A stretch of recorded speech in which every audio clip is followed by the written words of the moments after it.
What's up, tribe? How you guys doing? This is going to be your review for Basketball Wives, Season 9, Episode 3. So listen, the ladies are at the mansion.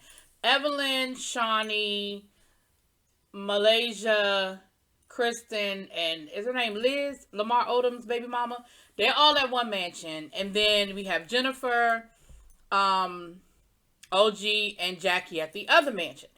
Phoebe is supposed to be coming, but she was in quarantine. She's been exposed, so she's in quarantine for right now. Um, let's just run through this stuff, okay? So the ladies get caught up. Good to see you. Hey, hey, hey. Thank you so much for being here. Life is great. Yay, yay, yay. Well, not life is great, but you know what I'm saying. We're here. It's great. It's whatever. It's 2 weeks. We're gonna be here for 2 weeks. 2 weeks. 2 weeks. Um, over to Evelyn's mansion. This probably ain't gonna be a long review, y'all, because I just don't have the energy. I shouldn't say that. I'll take that back. It's not that I don't have the energy. It's not that I don't have the energy, because I wouldn't be doing it if I didn't have the energy. I'm trying to be creative in how I talk about this. That's what it is, y'all. So I don't want y'all to take it the wrong way and be like, why are you reviewing it then if you ain't got the energy? I have the energy. I'm just trying to be very creative in what I'm doing.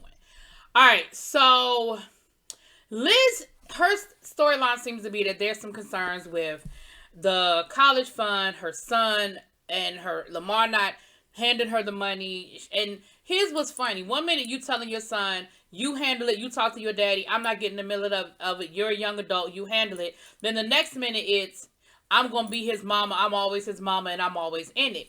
Either you're going to let the boy handle it or you're not. Now, as far as this college fund is concerned, all I'm going to say is this. Listen.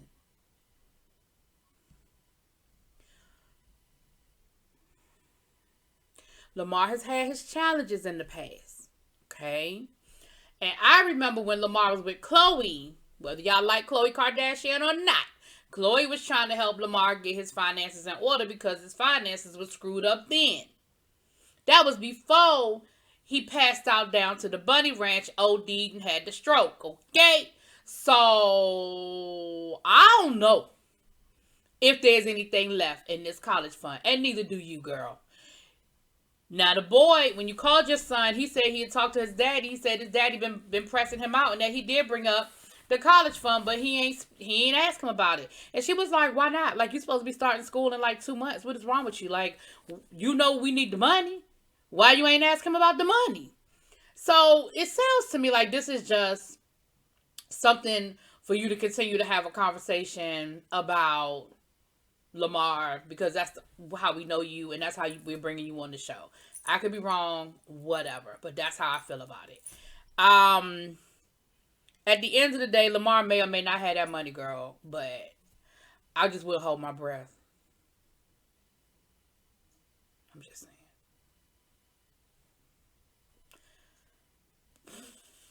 All right. Jackie at the house with the other ladies. We got Jennifer. We have OG. Of course, Jackie is trying to play matchmaker. I want all the friends to make up. I want all the people to do all of the things. I want us to be one big happy family again. What is it that I need to do to make that happen? So Jennifer is like, girl, miss me with that. I don't care. I don't want to be there. I don't want no parts of it. I don't need none of it. I just want to sit here, sip champagne, buy the water, and be cute on VH1's Down for 2 weeks. That's what it sounded like Jennifer thought was going to happen. But Jennifer, you know, like I know, that we all know that they didn't invite you to look cute. They invited you because they want something to go down. They want some conflict. They want a conversation. They at least want an attempt at a conversation. They are not getting ready to sit there and let you sit there for the next 2 weeks and not engage in any way, shape, or form with any type of dialogue with anybody. Girl. Jackie basically said as much to Jennifer, like, girl, you already know that's not gonna happen. Like, you know we gotta do this. Just let's do it. OG talking about how, you know, her and Kwame are, you know, trying to have a baby and all that good stuff, and talking about she's open to a conversation with Shawnee. Can't really have a conversation with Evelyn. Kristen says she wants to have a conversation with OG because she really wants to get OG's perspective. Now, I'm only going to review the show for the purposes of this review. I'm not going to review nothing that went down to the social media. Okay, we'll talk about that on my live later on. But for the purposes of this, I'm just going to review what I saw. Okay, what we saw. What was right her. Now, and Jackie was here for it. Jackie was open to them being open to the conversation. So then Jackie ends up going over to the house because of course she really want to be over at the house with the girls, but this is the only way they can make this whole situation work is to have the two houses because OG and Evelyn can't be around each other legally and probably don't want to be around each other even if they didn't have to. But I feel like if there was no lawsuit going on, they would have forced all of them to be in one house. They would have forced that, you know. But because of the lawsuit situation, I ain't gonna say I don't think, I'm pretty certain they can't be, or it's not advised. Because, you know, yeah. So, Jackie goes over to the house. Malaysia goes out of her way to avoid her, which is real.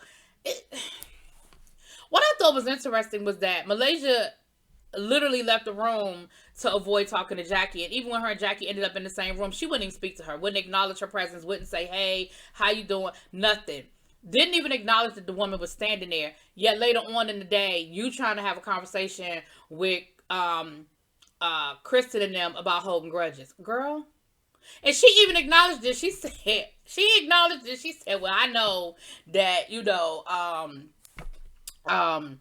I probably ain't the right one to be talking right now about holding grudges. You think? Maybe not right now.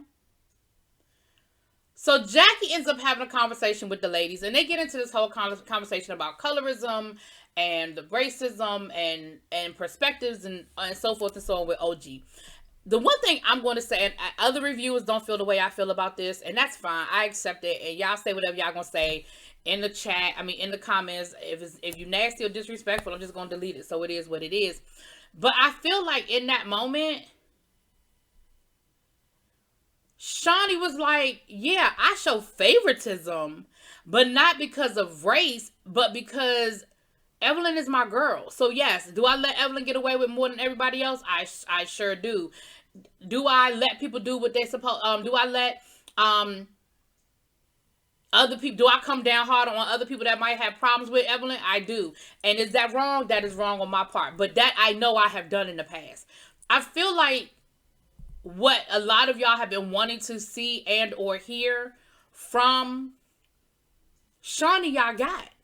I'm not saying you have to like it, but I feel like she validated what a lot of people have said all along about Shawnee, that she shows favoritism. But I think the problem was that people maybe didn't think that she realized that she was doing it, but she's letting y'all know, nah, I do it. I know I do it. I do it. But my problem with OG wasn't based on that. It was because I ain't fuck with her. And honestly, I've been saying that from the beginning. I know nobody, well, I can say nobody, but very few of y'all agree with what I'm saying. But that's how I've always seen this. I have seen this as they just didn't fucking like OG. You know, but okay, I wasn't gonna do that. I was just gonna tell y'all what happened. I wasn't gonna put my opinion in there. Okay, I'm just gonna go. Okay, let me go back to just tell y'all what happened. Okay, so, Kristen goes over. She tells the ladies that she wants to talk to OG. She just wants to get her perspective. She just wants to get her point of view. She just wants to see what they, you know, what OG is talking about. She said, we're both dark-skinned women, and I just want to hear her perspective. Now, I am only speaking about what was on the show. Okay? Whether they chopped and screwed that conversation, we'll talk about that at a later time. I'm talking about what I saw on the episode. In that episode, Kristen was not aggressive. Kristen was not rude. Kristen was not accusatory. She was really trying to get a perspective. And OG said, this is my perspective. I'm not telling you my feelings. I'm telling you what I witnessed and what I saw.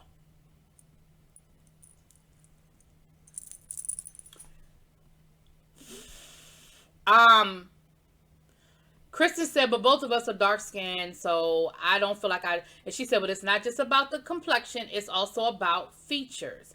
I have very African features because obviously she's African, so she has the wider nose and she has, certain features that, and I understand that featureism exists just like colorism exists. I've never said that neither one of those things exist. I've never said that. I know they exist. They absolutely exist. We do it to each other when we play the dozens. The first thing we do when we play the dozens with each other, especially when we were kids, the first thing we did was attack people based on their looks. You got them old fat lips. You got them old big eyes. You got that fat nose. Like, that is what we did because we were indoctrinated with the European mindset of beauty. Of beauty. I agree 100%.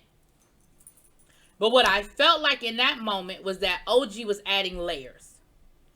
I'm not saying that that wasn't her experience from her perception.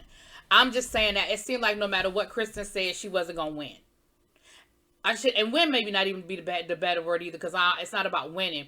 But from that perception, I feel like it wasn't anything Kristen could say. I feel like she went there to really try to understand and get understanding of where OG was coming from. Neither here nor there, maybe not. So the conversation really didn't go anywhere. Kristen, OG said something about the aggressiveness or whatever, and Kristen was like, well, yeah, the last time we was together, like, you said you was gonna punch me you was gonna break my jaw. And she was like, I did. Okay, well, that's fucking aggressive, OG. Now, again, I'm not saying that you're any more or any less than anybody else, but stop acting like you were an angel and you never did anything and you never stepped out of pocket, because you did. And you did it with Kristen a lot. And if anything, I'm not going to do that. Nope, not going down that road. Nope. So you did it. OG used the example of the text messages. I mean, when I was defending myself against Evelyn in text messages, and your statement was, OG's text messages are just really weird. How was that colorism? How was that featureism? And like Kristen said, maybe I just didn't like you at the time and I was just being shady. Maybe. Anyway, Kristen goes back to the house and she relays her conversation to the ladies. And at that point, Shani was like, okay, well then I don't know if me having a conversation with OG is going to be productive, because it doesn't sound like she was open to a dialogue with you. So I don't know if it's going to even be worth me having a conversation with her. Now, for that, I disagree. Shani, I think you owe her that. I think you owe her the conversation, and you owe it to her to hear her perspective in a non-confrontational environment, a non-volatile environment. I will say this. I absolutely feel like OG was treated badly. I do. And I said it at the reunion last year. Them putting her in a separate room and all of that was ridiculous and over the top. Malaysia made a comment because OG said something about people being, I think Jennifer brought up the comment about people being aggressive and throwing chairs and stuff and tables. And Malaysia was like, well, I was held accountable for that. Were you though? I don't remember you being held accountable. Not publicly. Maybe behind the scenes producers said something to you. Maybe it happened privately, but publicly, I don't remember anything happening to Malaysia. I don't remember her being suspended from a show. I didn't see them separating her and Evelyn, or her and Jennifer. Or did Jennifer not even come to the reunion, child? I don't know. But I don't remember all that going down. Now, y'all correct me in the comments if I'm wrong, but I don't remember all of that happening. So, Malaysia, were you really punished the same way? No, you weren't. No. Anyway, y'all let me know. I'm sure y'all got a lot to say in the comments. That's all I got for this. I'll talk to y'all later. Peace.